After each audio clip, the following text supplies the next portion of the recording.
So nasasaktan ka ba sa nakikita mo na mas inaalagaan ng nanay mo yung ibang bata isa sa inyo ng mga anak?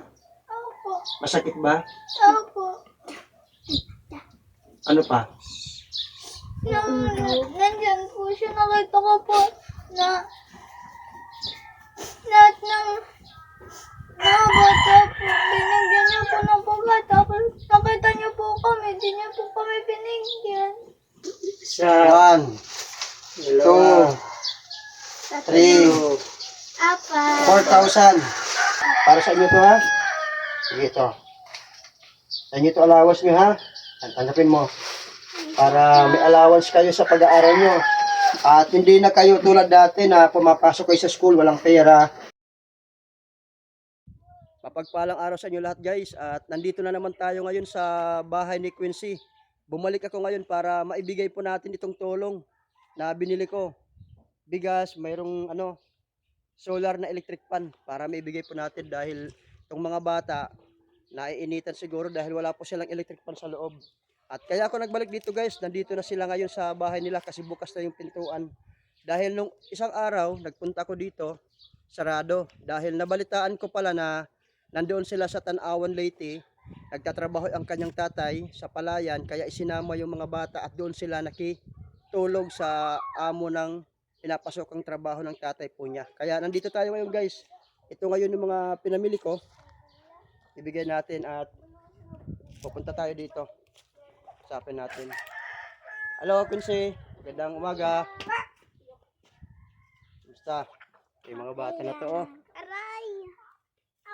Kumusta naman kayo? Okay lang. Ha? Okay lang. Nasaan yung tatay mo? Andun na po, Papa. Nasaan? Sa kwarto. Nasa kwarto. So, nandito pala yung tatay niya sa loob. Pasok tayo. Kumusta, tay? kumusta din sa inyong Ha? lahat? Ito, nagpapahinga ko kasi Papahinga. mabalik ang sakit ko. So, dito ako sa loob ngayon, guys. Trabaho sa ano, So, nandito tayo sa loob ng bahay nila. masakit ang tuhod ko at saka ulo, Oh, katawan. kumusta naman? Meron akong mga dala. Lang dito. Wala akong kasamang cameraman. Kaya ako lang muna. So, ito. Kunin natin tayo. Pasuyo ako dito. Hindi naman ito gaanong mabigat. Ayan. So, patulong na lang ako dito. Kasi wala tayong kasamang cameraman. So, hindi naman siya gaanong mabigat. Ha? Mabigat. Hindi naman yung mabigat. Ano lang yan? 25 kilos. Tayo sa bahay nila. Ayan. So, nandito na tayo sa loob ng bahay nyo. So, makulit talaga to si Edward. Tuwing pumupunta ako dito, ang kulit, ang likot. Parang mga anak ko na rin to eh. Excited na ako buksan. Ha? Excited na ako buksan. Oo. So, binili po natin to para hindi na kayo masyadong mainitan. So, kumusta naman? Kailan ba kayo umuwi? Kahapon lang. Kahapon, anong oras na? Gabi na? Gabi na. Gabi na. So, mabuti na lang hindi ako nagpunta dito kahapon. Dahil baka siguro wala pa kayo. Dahil nabalitaan ko sa unahan dito, kapitbahay na nandun pala kayo sa Tanawan, nagkatrabaho. Anong trabaho mo dun tayo? Ano, sa putikan. Sa palayan? Nag-arado ka? Gararo ng ano, Palay. palay. O tataniman pala ng palay. O, kasi Ilang araw ka dun? dalawa. 2 araw. Dalawa lang mag-isa. Ikaw lang mag-isa. Ako lang mag-isa. Gaano kalawak yung inararo mong lupa? Mga Yan. tulad ito, kalawak. Dito sa labas? Ito, La- punta doon kay Fidelina. Ang laki nun. Lawak, ikaw lang mag-isa nagtrabaho. Napakapagod. Oh, Sobrang sakit ang katawan ko. Nakapagod talaga magtrabaho sa palayan. Tapos ikaw lang mag-isa, mapapagod ka talaga. Pero okay lang yan, ang mahalaga may trabaho at nai-exercise yung katawan mo. Hindi yung naka-stagnant lang kasi mas lalo nagkakasakit yung katawan natin pag walang ginagawang trabaho eh. Di ba? At kaya naman Quincy, kumusta naman kayo dito? Okay lang po. Naubusan na po kami ng itlog. Ha? Naubusan na ng itlog. Naubusan na kayo ng itlog. Mm-mm. Kailan ba yung pasukan ninyo, Quincy? Sa Lunes po. Lunes na yung pasukan nyo. So wala na tayong poproblemahin sa school supply dahil nakapamili na tayo ng advance, di ba? So, kompleto na lahat. So, ang kailangan nyo na lang ngayon, pangbaon sa school. So, gusto nyo ba na pangbaon sa school? Apo. Ha? Apo. Oo, bibigyan natin ng tulong para sa inyo. Medyo kinakabahan nga po ako kasi yung teacher namin nakakatakot. O ba't ka naman kakabahan sa teacher mo? Eh, ang talino mo, di ba? Nagagalit siya, Di huwag kang kabahan at huwag kang matakot. Kailangan, gaganyan niya. ano lang, tiwala sa sarilang kailangan pinsi. Kasi alam mo, matalino kang bata. At kailangan, magsikap ka ha. Kasi alam nyo sa pamilya nyo, ikaw lang yung inaasahan ngayon na makapagtapos ka ng pag-aaral at magkaroon ka ng magandang buhay at maiahon mo sa kahirapan itong kapatid mo at saka yung tatay mo. Ha? Lalo na may mga tao na nagmamalasakit sa inyo, tumutulong sa inyo, kailangan pahalagahan mo yan at magsumikap ka mag-aral para sa magandang kinabukasan mo. Dahil walang ibang tao na lapit sa inyo para tumulong kundi ang sarili mo. At hanggat nandito ako, palagi ko po silang pupuntahan dito, bibisitahin, kukumustahin kung ano yung mga kailangan nila. Kasi, malaking pinagbago nila Quincy, simula nung nandun po sila sa dati nilang tinitirahan sa gubat. Kasi di ba nung nag-aaral kayo, wala kayong pambaon? Ha? Huwag kang malikot. Likat-likat dito. Sobrang likot dito eh. Di ba? Kasi di ba nag-aaral ka doon, ano pa kayo sa gubat? May baon ka ba palagi nun? Minsan po wala. Wala. Minsan po meron. Oo. Pero nakakakain ka naman ng maayos nun, hindi nalilipasan din ka ng gutom. Nalilipasan din po. Pero ngayon, nandito na kayo ngayon, mas maginhawa na yung buhay. Ha? Kaya, ang advice ko, mag-aral kayo ng mabuti, ha? Huwag yung pasaway. At huwag nang uulitin na, katatapos kakain, maglalaro. Kasi mahirap magkasakit ng appendix ngayon. Ikaw yung magiging susi sa pamilya mo para maging matagumpay ka. Para mabago yung buhay ng pamilya mo, ha? Siyempre, darating yung araw, pag mayroon ka ng magandang buhay, yung nanay mo lalapit din sa'yo. Para, Nakikita ko nga po siya doon. pupunta-punta yung nanay mo. Pero lumalapit yung nanay mo sa'yo. Opo. Dinatawag niya po ako. Ano namang reaksyon mo na tinatawag ka ng nanay mo? Siyempre po malungkot po ako kasi nakikita ko po siya na iba yung kasama niyang bata. Ha? Iba po yung inaalagaan niya. Di ba inaalagaan? So madalas mo makita yung nanay mo na mayroon ng ibang kasamang mga bata? Yung kasama ng nanay mo, anak ba niya? Hindi po. Hindi niya anak. So iba lang yung inaalagaan ng nanay mo. So nasasaktan ka ba sa nakikita mo na mas inaalagaan ng nanay mo yung ibang bata kaysa sa inyo ng mga anak? Opo. Masakit ba? Opo. Ano pa? Nandyan po siya. Nakita ko po na lahat ng mga bata po, binigyan niya po ng pagkain. Tapos nakita niyo po kami, di niyo po kami binigyan. Ibig sabihin, nung makita mo yung nanay mo, nakita ka ng nanay mo, tapos may mga pagkain yung nanay mo, tapos yung ibang bata, binigyan niya ng pagkain. Opo. Pero ikaw, Hindi. nakita ka ng nanay mo, hindi ka binigyan ng pagkain. Kayo ni Edward. Grabe naman guys yung nanay niya. Nung nandito pa po siya sa amin, palagi niya po kami sinasaktan. Bakit naman kayo sinasaktan ng nanay mo? Hindi ko po alam. Bakit Hindi naman? naman po ako pasaway. Nag-aral naman po ako ng mabuti. Kahit man lang yakapin ka ng nanay mo, hindi ka niyakap nang makita ka niya? Hindi. Pinabayaan ka. Grabe guys, naiyak talaga to si Quincy. Kasi nakita daw niya yung nanay niya at nandito na yung nanay niya sa lugar po nila. At nakita yung nanay niya, nakita siya ng nanay niya. Tapos may dalang pagkain at ibang tao, ibang bata yung binigyan ng pagkain samantala itong sarili niyang anak hindi ka man lang binigyan Pero hayaan mo lang yan. Ang mahalaga doon, mahalin mo pa rin yung nanay mo.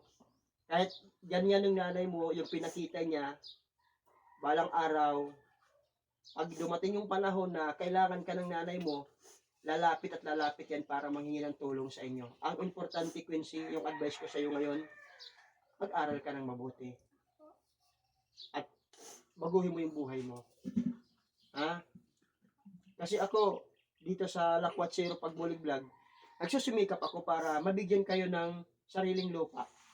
Kasi isa po sa mga mission sa akin at challenge po sa akin kung paano kayo magkakaroon ng sariling lupa. Dahil itong bahay na to, nakarenta po tayo ng 10 years.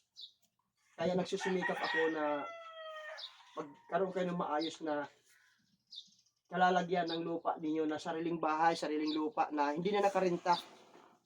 Yun ang kailangan. At maging motivation mo yan sa sarili mo na yung ipinapakita ng nanay mo na hindi ka man binigyan ng pagkain, hindi ka niyakap nang magkita kayo, hayaan mo lang yan. Pero masakit yun. Ha? Nasasaktan ka dahil iba yung kasama niya. Ibang inaalagaan. Sakit po. Kasi bata pa kayo. Ilang taon ka ba nang iniwan ka ng nanay mo? 6 po. 6 years old ka pa lang. Si Edward, ilang taon si Edward? 1. 1 year old nung iniwan kayo, tapos yung tatay mo may sakit. At ngayon, nakikita ng nanay mo na maganda na yung bahay ninyo. Wala bang sinasabi yung nanay mo tungkol sa inyo na maayos na yung bahay ninyo? Sabi niya po, nasa papa mo. Tapos sabi niya, babalik ako sa inyo. Sabi ko, ma, ngayon ka lang babalik kasi maganda yung buhay namin. Nung hindi pa, ayaw mo na sa amin. Ayaw mo sa amin. Kasi mas mahal mo yung lalaki mo kaysa sa amin. Mas pinili mo siya kaysa sa amin. Sobrang sakit po. Kasi pinili niya yung lalaki niya kaysa sa amin. Plano niyang bumalik sa inyo. Oo po, tapos sabi ko sa kanya, ma, ngayon ka lang babalik kasi. So kung babalik yung mama mo, tatanggapin mo ba yung mama mo pag bumalik? Hindi na po kasi. Bakit? Alam ko rin po, babalik rin po siya sa dati. Ah, Babalik rin po siya sa pag bumalik sa inyo, tapos babalikan pa rin yung kanyang yung kanyang lalaki, yung asawa niya. Ikaw, Tay, harap ako dito. Ikaw, payag ka ba? Bumalik din yung asawa mo. Ayaw ko na. Ha? Ayaw ko na. Ayaw mong mabuo ulit yung pamilya mo para maging happy kayo. Ayaw ko na. Gusto ko lang kami lang tatlo. Kayo lang. Oo, pero alam mo, Sasaktan ako kapag nandito siya. oo. So, kasi ang dami ko ring nakausap ng mga tao dito sa lugar po ninyo na mas lalo kong humanga sa inyo, Tay. Dahil nalaman ko sa mga ibang tao na noong panahon na may sakit ka, tapos ang liliit pa pala ng mga anak mo, nandun kayo sa gubat, talagang nagsumikap kang magtrabaho, maghanap buhay kahit may sakit ka, mairaos mo lang itong mga anak mo. At ang nakakabilib dito sa iyo, Tay, hindi mo pinabayaan yung dalawa mong anak. Hindi Dahil mo kahit, naman kung anak. oo, tama yun. Hindi mo sila pinabayaan. Kaya nakaka-proud sa iyo, Tay. Dahil sa kabila ng pinagdaanan mo, hindi mo tinalikuran yung mga anak mo, pinabayaan. Itinaguyod mo sila para makapag-aral. At siyempre, ito ngayon, unti-unti nang nababago yung buhay ninyo at may mga tao na nagmamalasakit sa inyo. Kaya ang hangarin natin, ipag-pray natin sa Diyos na maayos na yung lupa. Mayroon na kayong sariling lupa at wala na tayong isipin pa. Ha? Quincy, ha? At wag mo lang masyadong pansinin muna yung nanay mo. Ang ngayon, pagtuunan mo ng pansin, ang makapagtapos ka ng pag-aaral. Susubaybayan kita dito at hindi ko sila iiwan, guys. Hanggat naumpisahan po natin si Quincy sa gitna ng kagubatan kung gaano kahirap yung buhay nila. Subaybayan niyo po, guys, ang kwento ng kanilang buhay hanggang sa makapagtapos po siya ng elementary hanggang high school. Patuloy po akong pupunta dito, babalik para kung sino man po yung mga tao pa na nais magpaabot ng tulong para sa kanila, pang-alawan sa school, mga kailangan sa school, pupuntahan ko po sila dito. At patuloy po silang susubaybayan po natin dito sa Lakwatser Pagbulig Vlog. Hanggang sa makita natin kung yung buhay ni Quincy kung paano siya makapagtapos. Ha? Kaya ngayon, dahil meron akong biniling electric fan, at ito na pala yung bigas, guys. Ito yung bigas, ha? Ito na po yung bigas na binili po natin. At meron akong biniling electric fan. Ano to? Di solar. Bilya. Bigay ko to sa'yo. Ha? Bilang mo. Sa 1, 2, dalawa, 3, Apa. 4,000. Kailangan sa bahay, pambili ha.